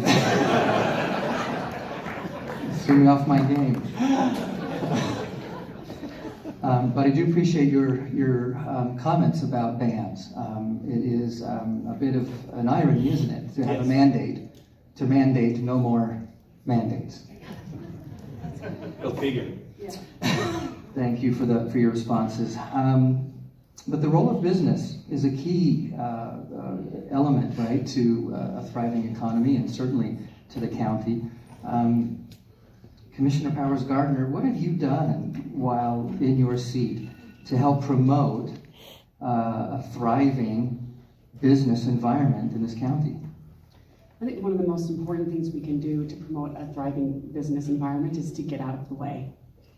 And I think that oftentimes government tries to come in and meddle. One of the things that I've done is try to open up property rights for individuals living in the county so that they can open their own businesses. I actually worked to change a zoning law so that people who own land can open a business on their own property. Thank you for that. Renee Tribe, what experience do you have in a business setting that you feel your skills and attributes would add to a thriving economy? Tell us a little bit about your ideas for promoting business growth in Utah Valley. Well, having been a business owner, I'm definitely pro small business, and so much comes about when people are able to execute on their own idea, create a business, employ people, and just, again, not regulating and letting people govern their business, grow it, and that is what is very rewarding, and it gives people that self-reliance component of their lives. Thank you for that. Is it possible, Steve Diamond, to have little to no regulation? In what instances would regulation be appropriate? There is regulations that are appropriate in having it where, just like I said, if somebody's violating my privacy by looking over my fence or coming into my house, I have to have some regulation to stop them and have the right to be able to have privacy. Okay, but when it doesn't work is when I filed for this office and it was $690 to file, where the clerk has to pay $40. Excuse me, I'm just wondering, and they say it's because you make more money, and I'm going, well, that's something like 10 times the rate, and they do the same thing all over the thing. You have a hairdresser that has to spend $2,000, I'm sorry, time's up. Thank you. Commissioner Powers-Gardner, what do you make of the thriving economy now? Is it too hot? And how would you temper the growth that we're experiencing? Of course, we have unprecedented inflation. There's not a lot that a county commissioner can do. But what can you do to help solve some of our local pains that we're feeling? Yeah, we are feeling some pains, but you ask, what should we do to temper it? You talk to any business owner, and the number one problem they have is that they can't hire enough people. And so stopping growth is really not the answer. Besides that, 60+% of our growth comes from within the county. Utah County had 20,000 babies last year. I'm not about to get into your bedroom and tell you to stop having babies. I think what we need to do is find a better way to manage the growth so that our businesses can flourish and our children can stay here, and so can their children. I agree. It sounds wonderful. Is it more important to be ideologically pure or to solve problems? Stephen? I already lived in a place that banned growth. It was San Luis Obispo, California, and they banned it for 10 years. It was devastating to the city. They had a tree list that you could plant trees, and they had one tree on it. Okay, they were a bunch of communists, you know, pure and simple. And so I hate that kind of stuff, you know. Why don't you leave me alone, you know? We have the right to, we are Americans because we have that thought in our minds, that we have the right to our own destination. Thank you. Renee, is it more important to administer county government or to make county government more efficient? It's definitely a combination, but when we are being more efficient, we're saving money and resources, and in that return, we should be lowering taxes and really looking at how to continue to leverage technology to make it efficient and continue to do that. There's definitely lots of software and apps and things that we could utilize to do that, but for us to be creating those things, no, but for us to be leveraging what already exists to utilize to make it efficiency, absolutely.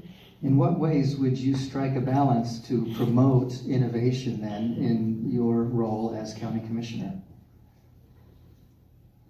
What could you make more efficient? In what ways could innovation solve our problems? Well, we're doing some of that. I believe that, you know, when the people go online to pay fees, that's a pretty streamlined process. And if they can take care of it themselves online, I think that's really helpful, and that reduces cost as well. The administration of the county is somewhat extensive, and there's lots of different departments.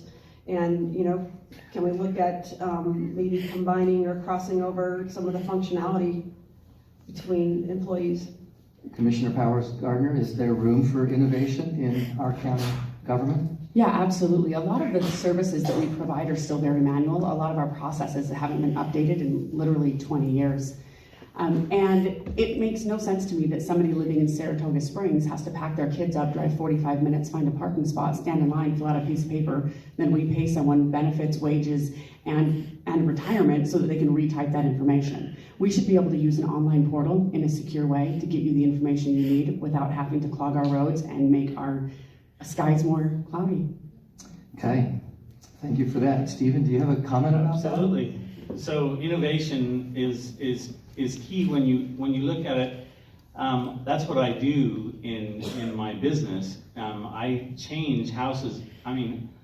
I create houses into homes.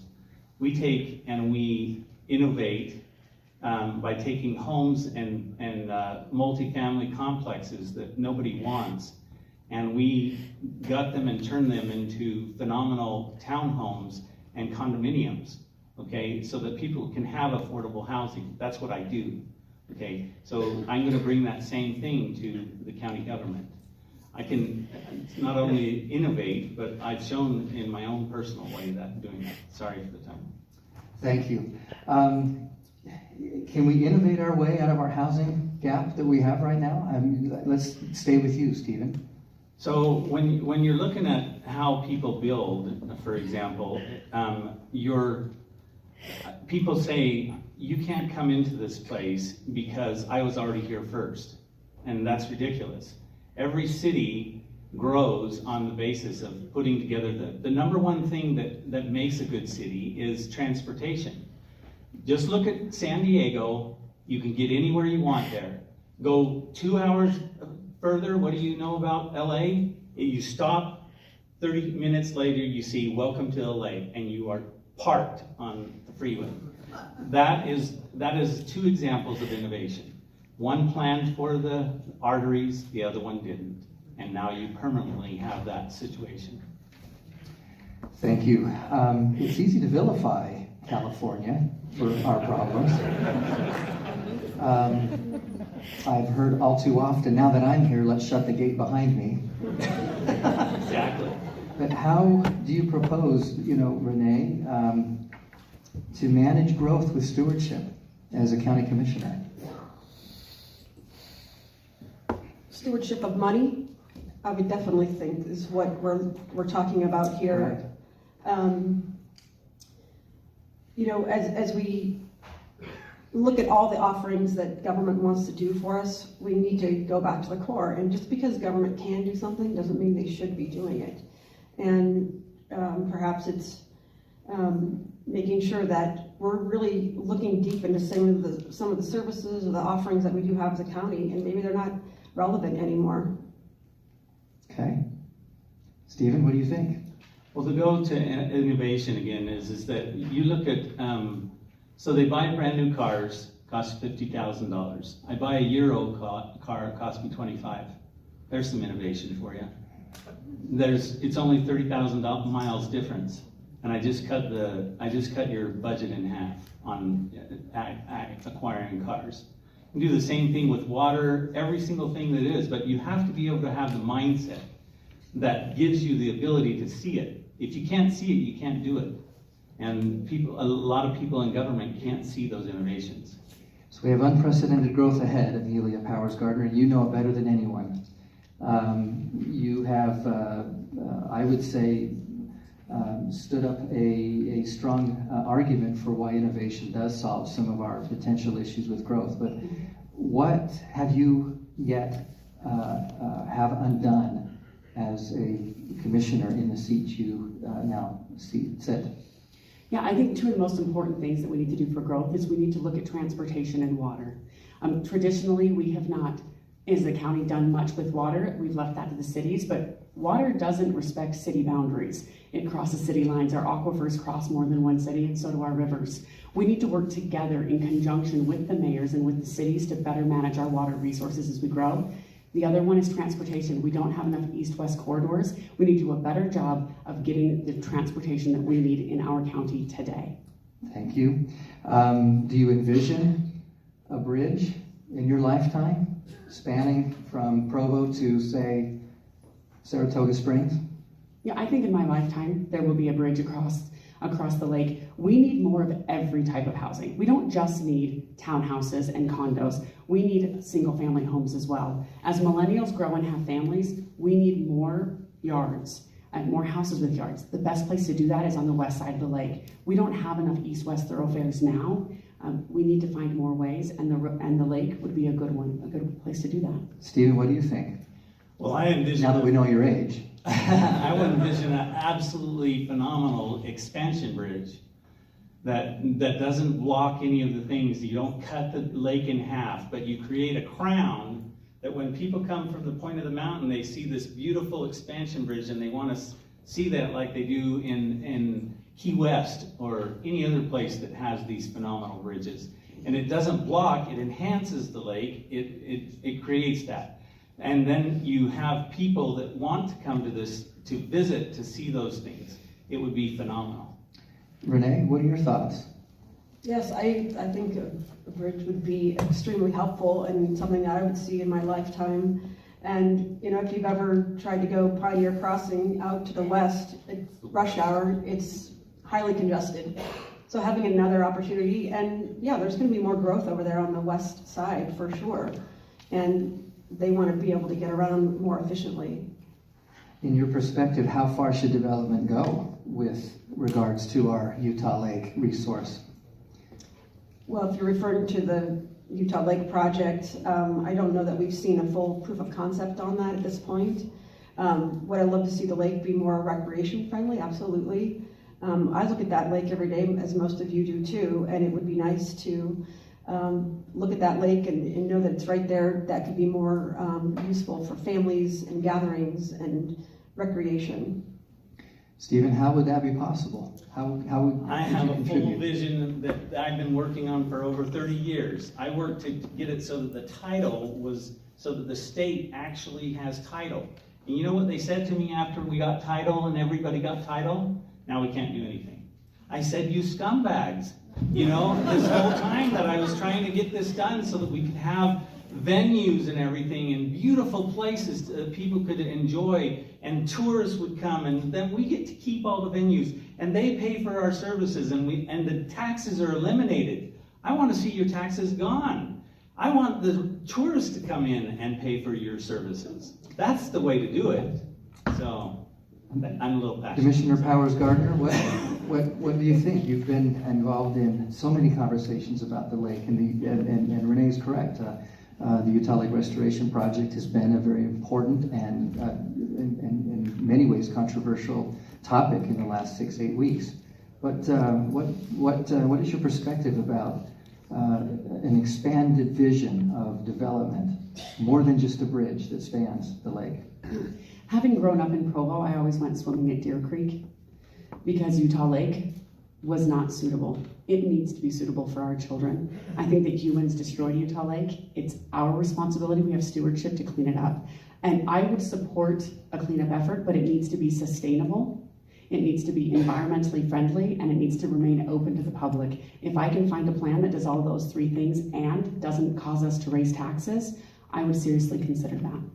Would you agree, Stephen? I've already put out a plan of how to be able to clean up the lake. There's 2 of them. If you want to look it up, LG Sonic, the king of the Netherlands, just approved that for his whole kingdom. Write that down and go look it up. The next one is called Martin Ecosystems. Both of those clean the lake, and they also put the flora back on the bottom of the lake so that we can have a clear lake. They're very inexpensive to do, and they're not going to require a lot for us to change it. Thank you. The carpet might have something to say about that. Oh, we're taking care of them. So, Renee, are you in favor of or against the private use of Bridal Veil Falls, and why? I would like to see it stay public. And it's such a focal point of Provo Canyon, and it should be available to everybody.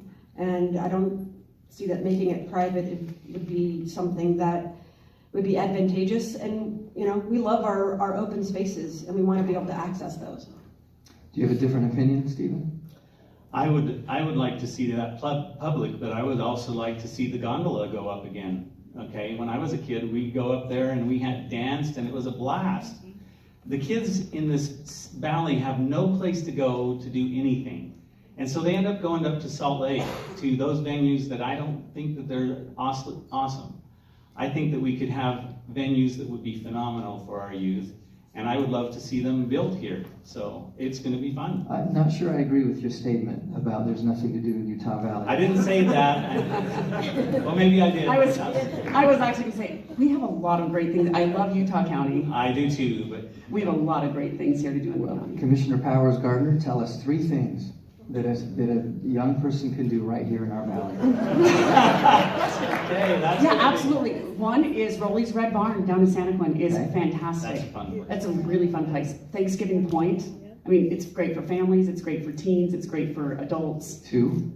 And I would say downtown Provo. The downtown Provo corridor has some great shopping. It's got great activities. It's got beautiful scenery. And you can even have a serene walk around the garden there at the City Center Temple. Thank you. Renee, tell us 3 things that attract our young people, and maybe perhaps those that are moving to Utah, about Utah Valley and why they would live, work, learn, and play in our county. One of those is, I believe, the Murdoch Trail. It's super expansive. People love to bike on it, run on it. People drive over to it so they can just do their long triathlon, or you can do your 100 triathlons in a day, 100 in a row if you want, if you're the Iron Cowboy. And the second one that I think is really fun is Harvey Park. You ever been to Harvey Park in, what is that, Cedar Hills? Cedar Hills. Yes, and yeah, downtown Provo I think is a lot of fun. A lot of restaurants popping up. It's got a really fun vibe. Stephen, you don't strike me as an Iron Cowboy type of trainer. Oh, man. But can I give you the chance to redeem yourself? Oh, absolutely. I feel like I stepped in that one, didn't I? So anyway, the thing is, I believe that there's tons of things to do in this county. That's not what I was saying. What I'm saying is I would like to see far more of the beautiful things. I remember as a kid to be able to go and enjoy Saratoga Springs. We had an awesome place to be able to go swimming. There were 5 pools there. It was fun. Okay, that's what I was talking about. I've hiked Temp almost every year of my life here. Okay, I know this backwards and forwards. Rock Canyon, I run it. There's lots of things to do. That's why I stayed here. Okay, but I see a vision where we can have far more things that they used to have back in the day. Ferries that go across the lake and all of those things, and enjoy the lake again like they used to. That's what I'm talking about. Restore it back again, okay? Well done, mission accomplished. Thank you very much. Redeem myself? Very good. Very good. Let's pivot to an elephant in the room with regards to our last legislative session. If you followed that, you would have noted that things were clipping along as we entered the last day. A particular bill dealing with transgender youth participation in sports had several subs and was passed. Let's begin with Commissioner Powers-Gardner. Were you in favor of or against the veto override by Governor Cox? The veto by Governor Cox or the override? I was in favor. The veto override. Okay, I was in favor of the override. I myself was an athlete in high school. I played varsity soccer. And any time that we would scrimmage with the boys team, I was a goalkeeper and I would come away with bruises. I mean, I would literally have bruises for weeks from having blocked the balls from the boys team. Our girls' sports is a gateway for leadership for the public sector and for the boardrooms. We have to protect our girls. We need to protect our leadership pipeline. Thank you, Stephen. Hold your applause, please. Stephen? Absolutely in agreement, and I don't think that anybody should be able to force their way into anybody else's bathroom or anything like that. Okay, we don't do force. If you want to have separate bathrooms, fine. I don't care. You don't go and say just because I can't compete here or that, and you don't. Okay, just because I say I'm a tree, okay, and I start trying to change myself to be it does not change me from being human. Okay, this is unacceptable of what they're doing, and I don't care where you come from. Women are women, and they have the right to have their privacy, and men are men, and they also have the right to privacy, and that's where I stand on that. Thank you. Leave it alone. Okay, Renee Tribe?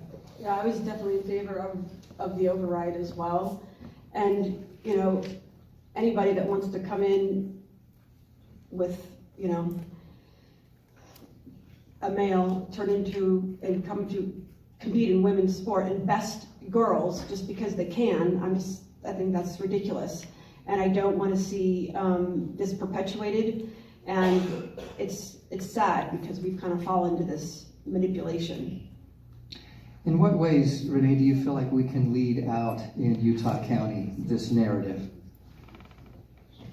Truly, the narrative of being a principle-based, maybe example for the rest of the state and the rest of the nation.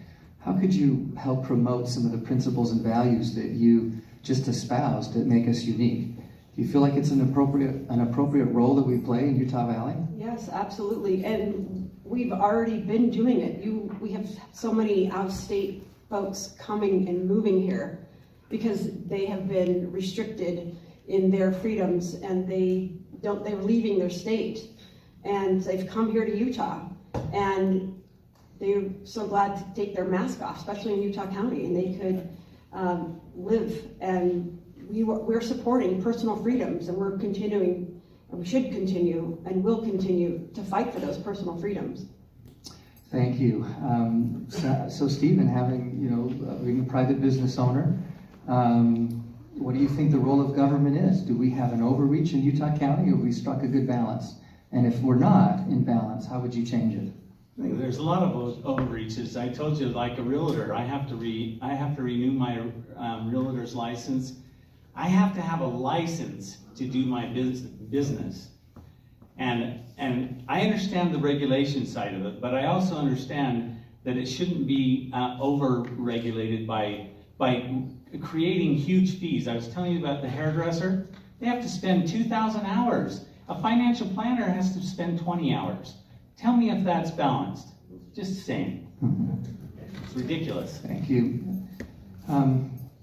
Commissioner Powers-Gardner, the last group I was able to ask a question regarding our form of government. You went through that. In fact, you're in your position because of the resignation of a former commissioner.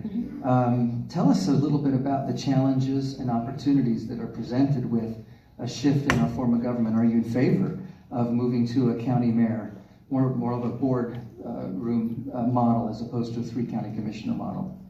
Yeah, I don't think our only choices are a mayor or a 3-county commissioner model. I respect that people don't want us to look like Salt Lake County. I certainly don't want their tax rate. That's why I live in Utah County. But I think that we could have more hands at the table. Many hands make light work. We have nearly 1 million people in this county, and we will be the largest county soon. I sit on a dozen boards, and there's no way I can simultaneously be in all those meetings. I think 5 county commissioners would get us the resources we need and would more than pay for the cost of that.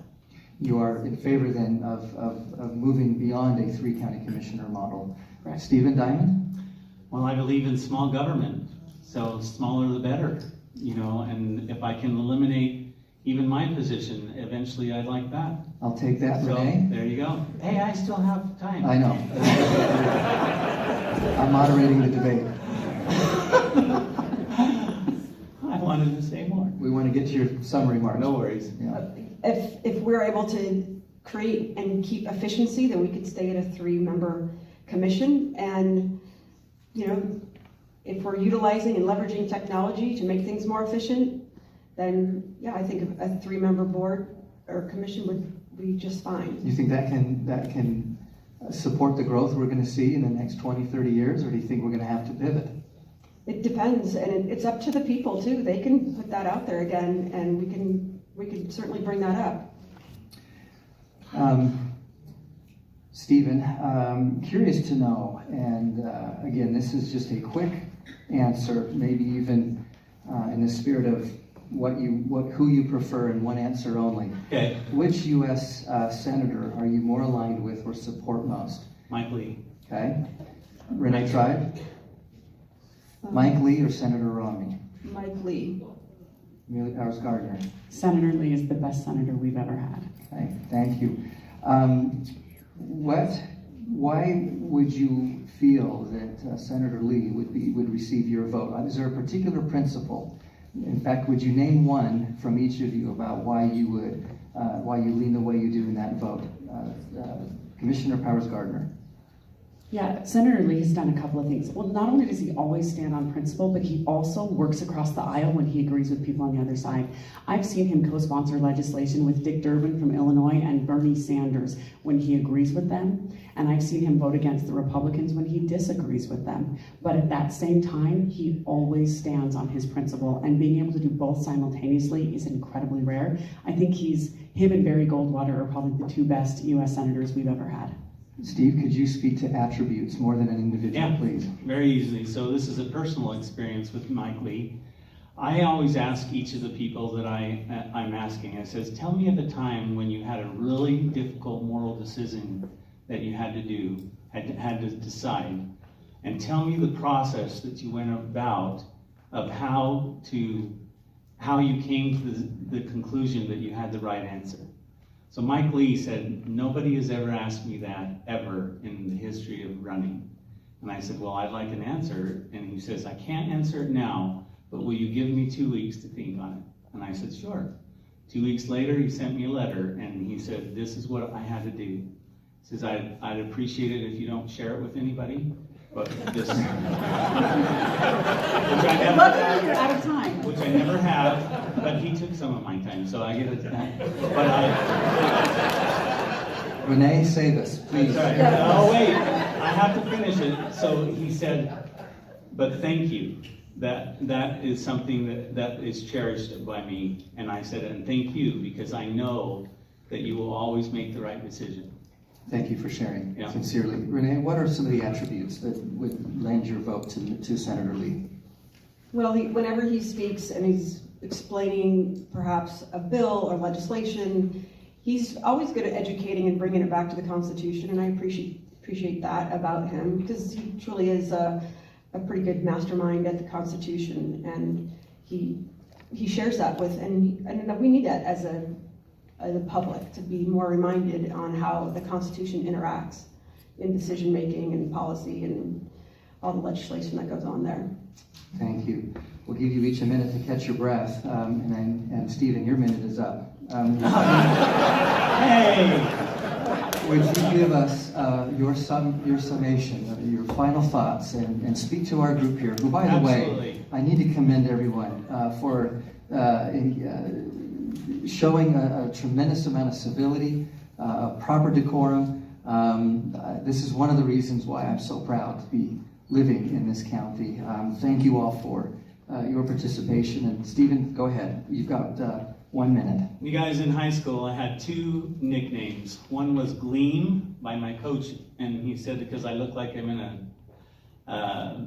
a toothpaste commercial because I smile so much. And then the other was Eternal Smile, okay?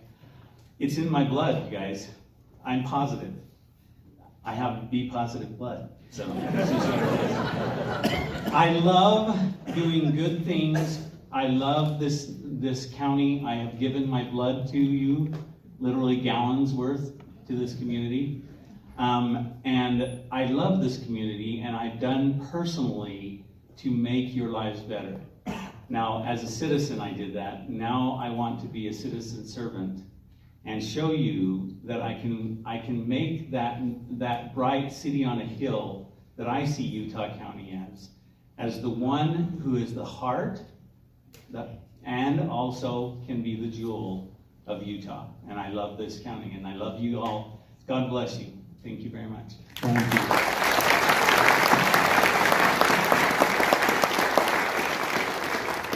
Renee. Is the Steve Diamond roast hour over now? That's what it felt like. He made his own bed. And we were all born with a divine spark and free will. And that free will has been somewhat compromised and hampered, and we've all felt it. And we've been noticing that government and corporations, but specifically government, hasn't had our best interest in mind. And we're definitely living in an unprecedented time in history. I feel it, and you feel it, and that's one of the reasons you're here as a delegate. That's one of the reasons I'm here as a candidate. And my focus as a commissioner will be right here in Utah County. I'm focused on being here and not diverted by other interests or committees or special interest. I will protect our personal freedoms. I will protect your money with fiscal conservatism. I love Utah County. I have drive and I have passion, and I love liberty. I love the delegate system because you get to vet candidates and really get a look at the core of who we are as your candidate and who's going to represent you. I might be the underdog purely because of name recognition and because maybe I haven't inundated your email inbox. And I may seem like an underdog because I'm not seeking endorsements from high-powered political people. But delegates, what I am seeking is your endorsement, because I will be the bulldog to champion your freedoms above anything else. Thank you.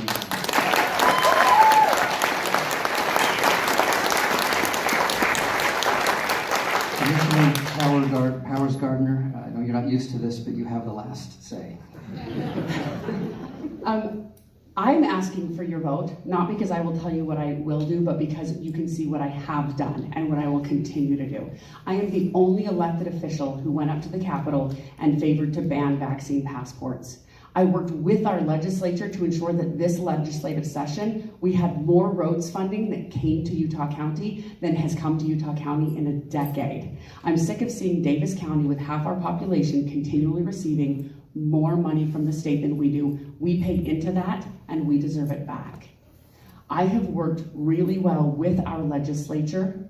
I have taken the time to get to know our federal delegation so that when Congress says we need a roads project, we're not just giving them 6 from Salt Lake County and 0 from Utah County, because that's what happened in 2020. It is time that Utah County gets the attention that we deserve. We are the conservative icon for the state, and it's time that we started leading conservative policies for the state of Utah. Thank you.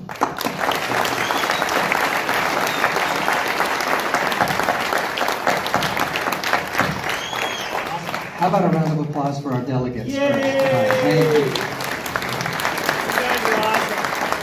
Thank you so much. Thank you all for joining us.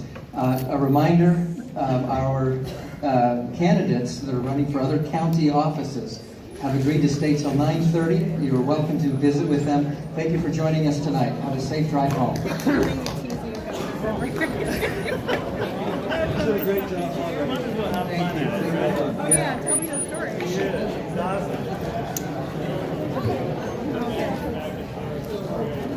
I second that recognition.